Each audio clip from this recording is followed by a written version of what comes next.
We're doing Well, it in our living in our room living room again tonight because because we finished watching the debate. yes.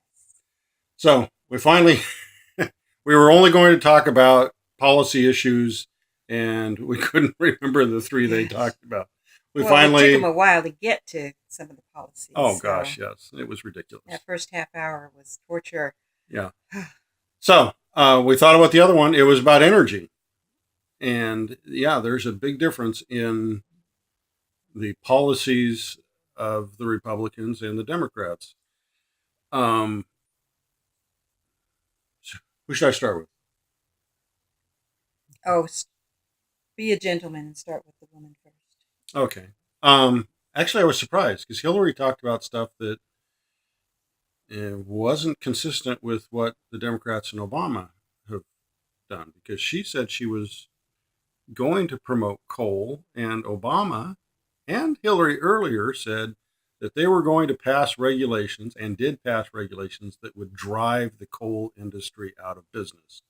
And you can look it up online. It actually has. They're about 20% of what they were just a couple of years ago, totally driving them out of business, which surprised me. Her grandparents were coal workers. Did you know that?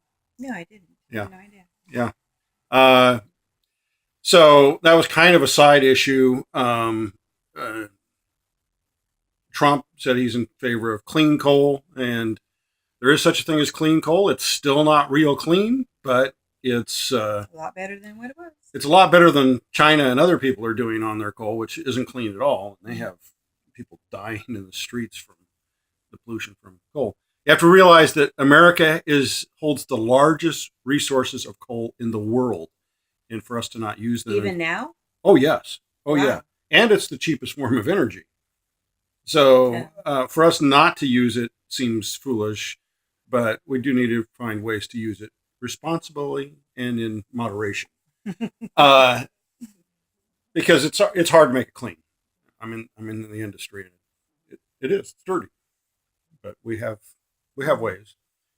We have ways. Uh, so they talked about uh, let's see, Hillary talked about a lot about clean energy, and I think everybody's in favor of clean energy, including myself. More than uh, you do have to be realistic on how many solar panels you can put and how much of the desert you can cover because it takes a lot in order to get the equivalent of a power plant. Mm. But wind, solar, I think everybody's in favor of those things, and there's a couple of types of solar, and my friends have worked on those plants. Um, you have to realize those are not economically competitive. The only reason that we can build those is because they're subsidized.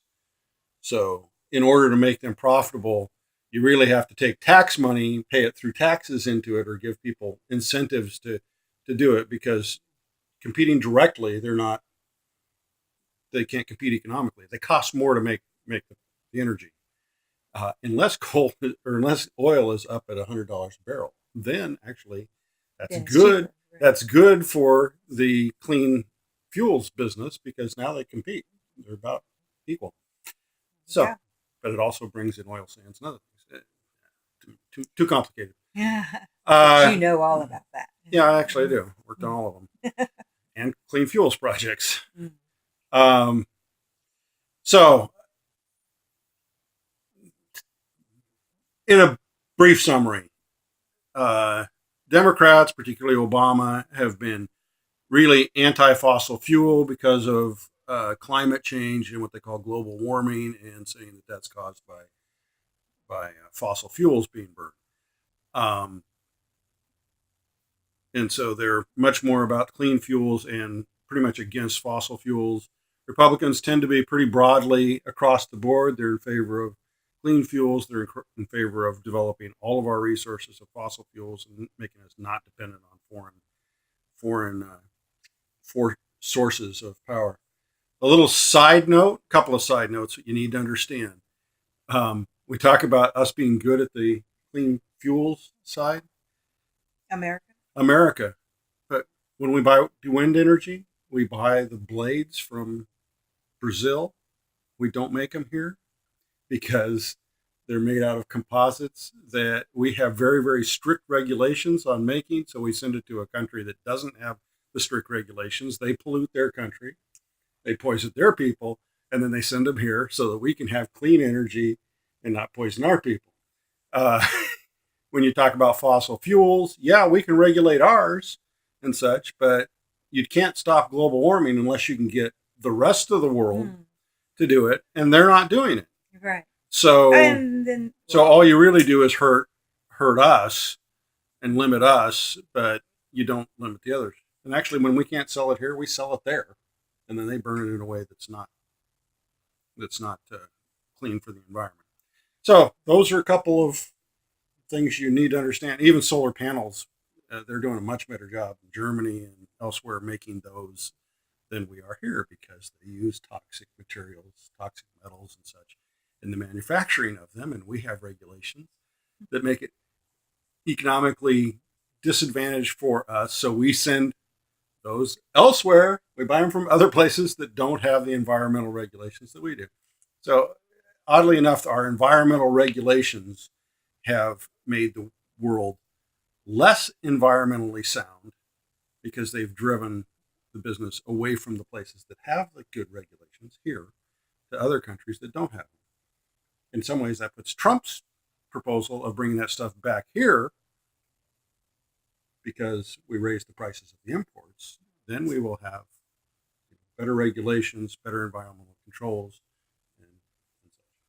Anyway, that's the story on clean energy, I guess, or energy usage in general. Of course, there's always the thing of, do we want to be, energy independent, or do we want to be importing stuff from the Middle East and such, which has been a problem, an issue since the gas lines that we sat in back when we were dating. that you worked on, huh? Yeah, the long gas lines when we had the oil embargo. Anyway, that's all history, and that's that kind of summarizes the various policies. We'll come back to the other issues when we have a chance. Talk to you next time.